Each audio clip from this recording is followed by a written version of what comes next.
Rise and shine, mga ka-RSP. Ito na po ang gabay, patnubay para lahat. Prediksyon ni Master Hans po ang ngayong araw ng Lunes, March 10, 2025.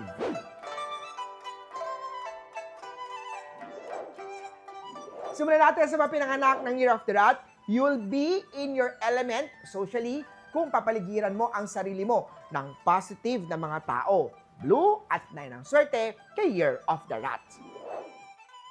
Kaya Ox naman tayo, nagtataka ba dahil lagi kang sawi sa pag-ibig?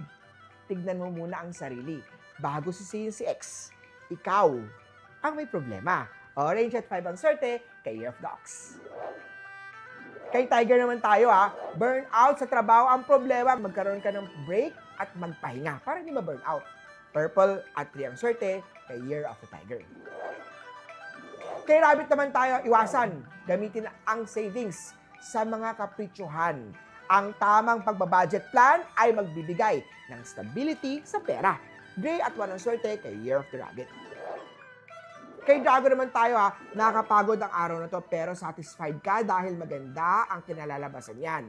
White at 2 ang swerte kay Year of the Dragon. Kay Snake naman tayo, magandang araw to para mag-set ng goal para sa career growth. Usapan love life naman ang pag-alaga sa relasyon ay magdadala ng harmony. Green at 8 ang swerte kay Year of the Snake.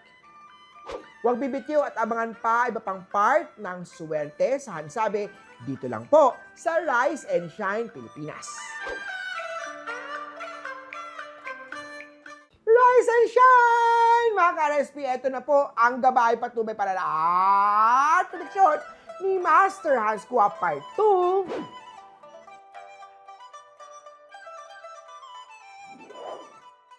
Para sa mga pinanganak ng Year of the Horse, slow at steady ang progress. Ibalanse ang pros and cons ng relationship man at ng iyong career. Yellow at 4 ang swerte kay Year of the Horsey.